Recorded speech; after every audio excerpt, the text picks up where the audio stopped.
नमस्कार दोस्तों, आपका स्वागत है हमारे चैनल हॉरर स्टोरी में। यहाँ पर हर कहानी आपको डर और रहस्य की गहराइयों में डुबा देती है। तो चलिए दोस्तों, आज की कहानी शुरू करते हैं। कहानी को शुरू करने से पहले अगर हमारे चैनल पर पहली बार आए तो चैनल को सब्सक्राइब करें। आज की कहानी एक अनुभवी ट्रक ड्राइवर की है। रामू एक अनुभवी ट्रक ड्राइवर था जिसने अपनी जिंदगी का आधा समय सड़कों पर गुजार दिया था। वह दिन रात ट्रक चलाता और अलग अलग जगहों पर माल पहुंचाता। लेकिन एक रात उसके साथ जो हुआ उसने उसकी पूरी जिंदगी बदल दी। उस रात रामू को एक सुनसान हाईवे से गुजरना था। यह रास्ता जंगल के बीच से जाता था और दूर दूर तक कोई बस्ती नहीं थी। रात के करीब 2 बजे जब वह हाईवे पर अकेला चला जा रहा था तो उसने सड़क किनारे एक औरत को खड़े देखा। वह सफेद साड़ी में थी, सिर झुका हुआ था और लंबे काले बाल चेहरे पर पड़े थे। रामू ने ट्रक रोक दिया और खिड़की से बाहर झांका। बहन जी, इतनी रात को यहां क्या कर रही हो? वह औरत बिना कुछ बोले धीरे धीरे ट्रक की ओर बढ़ी। रामू को अजीब सा डर लगने लगा। जैसे ही वह ट्रक के दरवाजे के पास आई, अचानक गायब हो गई। रामू के रोंगटे खड़े हो गए। उसे समझ नहीं आया कि यह सब उसकी आंखों का धोखा था या कुछ और। उसने तुरंत ट्रक स्टार्ट किया और तेजी से वहां से निकल गया। लेकिन डर की असली शुरुआत तो अब हुई थी। रामू जैसे ही आगे बढ़ा, उसे महसूस हुआ कि ट्रक का वजन बढ़ गया है, जैसे कोई पीछे बैठ गया हो। उसने रियर व्यू मिरर में देखा और उसके होश उड़ गए। वही सफेद साड़ी वाली औरत उसके ट्रक की सीट पर बैठी थी और उसे घूर रही थी। रामू का पूरा शरीर कांपने लगा। उसका गला सूख गया। उसने हनुमान चालीसा पढ़ना शुरू कर दिया। लेकिन जैसे ही उसने मंत्र पढ़े, औरत की आंखें लाल हो गईं और उसने एक डरावनी चीख मारी। अचानक ट्रक के ब्रेक फेल हो गए और ट्रक तेजी से आगे बढ़ने लगा। रामू ने किसी तरह ट्रक को संभाला और सामने दिख रहे एक शिव मंदिर की ओर मोड़ दिया। जैसे ही ट्रक मंदिर के सामने पहुंचा, अचानक एक झटके के साथ ट्रक रुक गया। पीछे देखा तो वह औरत गायब हो चुकी थी। अगली सुबह रामू गांव के लोगों के पास गया और उन्हें सारी बात बताई। ये सुनकर गांव के बुजुर्गों ने बताया कि कई साल पहले एक महिला इसी हाईवे पर एक दुर्घटना में मारी गई थी। तब से उसकी आत्मा हर रात इस रास्ते पर दिखाई देती है और अकेले सफर कर रहे लोगों को अपना शिकार बनाती है। रामू ने उस दिन के बाद से रात में अकेले सफर करना बंद कर दिया। लेकिन वह रात कभी नहीं भूली जा सकती थी। रामू ने फैसला कर लिया था कि वह अब रात के समय अकेले सफर नहीं करेगा। लेकिन मजबूरी इंसान से सब कुछ करवा देती है। कुछ महीनों बाद उसे एक बार फिर एक सुनसान रास्ते से होकर गुजरना पड़ा और इस बार जो हुआ वह पहली बार से भी ज्यादा डरावना था। इस बार रास्ता एक पुराने किले के पास से गुजरता था। लोग कहते थे कि यह किला श्रापित था और वहां कई रहस्यमयी घटनाएं हो चुकी थीं।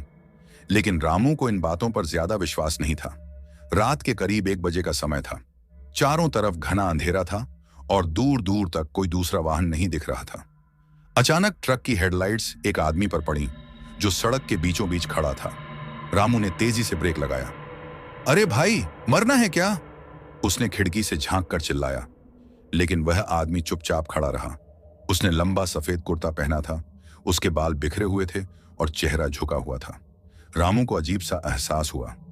जैसे ही वह ट्रक से उतरने ही वाला था, अचानक वह आदमी हवा में उड़ने लगा और देखते ही देखते ट्रक के ऊपर आ गया। रामू का दिल जोर जोर से धड़कने लगा।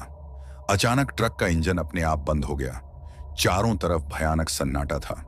तभी ट्रक के ऊपर से किसी के चलने की आवाज आई, टक टक टक। रामू डर से कांपने लगा। उसने रियर व्यू मिरर में देखा तो वह आदमी अब ट्रक की खिड़की के पास खड़ा था और उसे घूर रहा था। फिर उसने एक डरावनी हंसी हंसनी शुरू कर दी, इतनी खौफनाक कि रामू का खून जम गया। रामू ने हड़बड़ाकर हनुमान चालीसा पढ़ना शुरू किया। लेकिन इस बार वह साया भागा नहीं, बल्कि उसकी हंसी और तेज हो गई। रामू ने किसी तरह हिम्मत जुटाई और ट्रक से उतरकर पास के एक मंदिर की तरफ भागा। वहां कुछ साधु बैठे थे। जैसे ही रामू ने उन्हें अपनी कहानी सुनाई, उनके चेहरे गंभीर हो गए। उन्होंने बताया, यह आत्मा इस इलाके में भटक रही है। यह कोई साधारण आत्मा नहीं, बल्कि किले का पुराना राजा है जिसे काले जादू से बांध दिया गया था। जो भी रात में इस रास्ते से गुजरता है वह इसकी हंसी सुनता है और फिर या तो पागल हो जाता है या गायब हो जाता है। रामू की जान बच गई थी, लेकिन उसने ठान लिया कि अब वह कभी इस रास्ते से रात में नहीं गुजरेगा। रामू अब तक 2 बार खौफनाक घटनाओं का सामना कर चुका था। उसने तय कर लिया था कि अब रात में सफर नहीं करेगा, लेकिन किस्मत को कुछ और ही मंजूर था। एक बार फिर उसे रात के अंधेरे में एक खतरनाक सफर पर निकलना पड़ा, और इस बार जो हुआ वह उसकी सबसे भयानक रात साबित हुई। इस बार रामू को एक अनजान रास्ते से गुजरना था, जो एक पुराने वीरान गांव से होकर जाता था। लोग कहते थे कि यह गांव एक रात में ही खाली हो गया था, लेकिन किसी को नहीं पता था कि ऐसा क्यों हुआ। रात के करीब 2 बजे जब रामू ट्रक चला रहा था, तो अचानक उसके ट्रक की हेडलाइट्स खुद ही बंद हो गईं। चारों तरफ घना अंधेरा छा गया। उसने ट्रक रोका और नीचे उतरकर लाइट चेक करने लगा, लेकिन तभी उसे अपने चारों ओर अजीब अजीब सरसराहट सुनाई देने लगी, जैसे कोई फुसफुसा रहा हो। रामू ने इधर उधर देखा, लेकिन कोई नहीं था। तभी अचानक हवा में किसी के रोने की आवाज गूंज उठी। वह आवाज बहुत दर्दनाक थी, मानो कोई औरत दर्द से तड़प रही हो। डरते डरते रामू ट्रक में वापस आया और इंजन स्टार्ट किया, लेकिन जैसे ही उसने आगे बढ़ना चाहा, उसे ट्रक के पीछे कोई हलचल महसूस हुई। उसने मिरर में देखा तो उसकी सांसें रुक गईं। एक औरत सफेद साड़ी में ट्रक की छत पर बैठी थी और वह धीरे धीरे उसकी तरफ देख रही थी। रामू की घबराहट बढ़ गई। उसने जोर से हनुमान चालीसा पढ़ना शुरू किया। तभी वह औरत तेज चीख मारते हुए हवा में उड़ गई और गायब हो गई।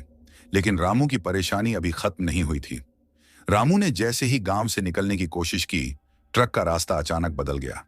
वह जितना आगे बढ़ता, रास्ता फिर उसी जगह आ जाता। ऐसा लग रहा था जैसे कोई शक्ति उसे गांव से बाहर नहीं जाने देना चाहती। तभी उसने सड़क के किनारे कुछ अजीब व गरीब आकृतियां देखी। कई लोग एक पेड़ के नीचे बैठे थे और हड्डियां चबा रहे थे। उनके चेहरे विकृत थे, उनकी आंखें लाल थीं और उनके मुंह से खून टपक रहा था। रामू की चीख निकल गई। उसने तुरंत ट्रक का गियर बदला और पूरी ताकत से वहां से भागने की कोशिश की, लेकिन ट्रक आगे नहीं बढ़ रहा था, जैसे किसी ने उसे जकड़ लिया हो। तभी अचानक एक साधु कहीं से प्रकट हुआ और जमीन पर कुछ भस्म फेंक दी। उसके साथ ही एक जोरदार गर्जना हुई और सारी भूतियां आकृतियां गायब हो गईं। साधु ने रामू को बताया, यह गांव श्रापित है। यहां एक तांत्रिक ने नरबली का एक काला अनुष्ठान किया था, जिसके बाद पूरा गांव भूतों का बसेरा बन गया। जो भी रात में यहां आता है वह कभी वापस नहीं लौटता। रामू का खून सूख गया। उसने साधु को धन्यवाद दिया और वहां से भाग निकला। रामू अब तक 3 बार खौफनाक घटनाओं का सामना कर चुका था। उसने कसम खा ली थी कि अब वह रात में सफर नहीं करेगा, लेकिन गरीबी और मजबूरी इंसान से सब कुछ करवा देती है। एक बार फिर उसे रात में एक सुनसान रास्ते से गुजरना पड़ा, और इस बार जो हुआ वह उसकी जिंदगी की सबसे डरावनी घटना बन गई। शापित ढाबा। उस रात रामू एक लंबा सफर तय कर रहा था। उसने सोचा कि कुछ देर रुककर खाना खा लिया जाए। तभी उसे सड़क किनारे एक पुराना ढाबा दिखा, जहां हल्की रोशनी जल रही थी। ढाबा सुनसान था, लेकिन चूल्हे पर खाना बन रहा था। रामू अंदर गया और आवाज लगाई, ओ भैया, कोई है? एक बूढ़ा आदमी अंदर से निकला और बिना कुछ बोले रामू के सामने एक थाली रख दी। रामू को बहुत भूख लगी थी, इसलिए उसने बिना ज्यादा सोचे खाना शुरू कर दिया। लेकिन जैसे ही उसने पहला निवाला मुंह में डाला, उसे लगा कि कोई उसे घूर रहा है। उसने इधर उधर देखा, लेकिन वहां कोई नहीं था। फिर भी उसे महसूस हो रहा था कि कई आंखें उसे घूर रही हैं। तभी उसने ढाबे के कोने में रखे एक बड़े पुराने शीशे में देखा और उसकी चीख निकल गई। आईने में अजीब साए रामू ने देखा कि शीशे में उसकी खुद की परछाई नहीं थी, बल्कि वहां कई काले साए खड़े थे, जिनकी लाल लाल आंखें चमक रही थीं। रामू हड़बड़ाकर उठ खड़ा हुआ। उसने बूढ़े आदमी की तरफ देखा, लेकिन अब वह आदमी भी बदल चुका था। उसकी आंखें सफेद हो गई थीं और उसका चेहरा अजीब तरीके से मुड़ गया था। वह डरावनी आवाज में हंसने लगा। रामू ने तुरंत दरवाजे की तरफ दौड़ लगाई, लेकिन दरवाजा गायब हो चुका था।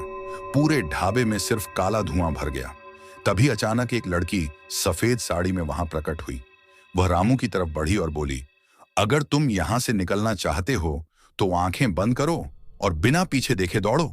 रामू को कुछ समझ नहीं आया, लेकिन वह किसी भी तरह बचना चाहता था। उसने आंखें बंद की और दौड़ने लगा। उसे महसूस हो रहा था कि कोई उसके पीछे भाग रहा है। कई भयानक आवाजें आ रही थीं, जैसे कोई उसे पकड़ना चाहता हो, लेकिन उसने पीछे मुड़कर नहीं देखा। कुछ देर बाद जब उसने आंखें खोलीं तो वह हाईवे पर अपने ट्रक के पास खड़ा था, लेकिन ढाबा गायब हो चुका था। गांव वालों की सच्चाई सुबह होते ही रामू पास के एक गांव गया और वहां के लोगों से इस ढाबे के बारे में पूछा। एक बुजुर्ग ने कहा, बेटा, वह ढाबा कई साल पहले जल गया था। वहां काम करने वाले सभी लोग आग में मर गए थे, लेकिन उनकी आत्माएं अब भी वहां भटकती हैं। जो भी उस ढाबे में खाना खाता है वह कभी वापस नहीं आता। रामू के पसीने छूट गए। उसे समझ आ गया था कि पिछली रात वह मौत के दरवाजे से लौट कर आया था।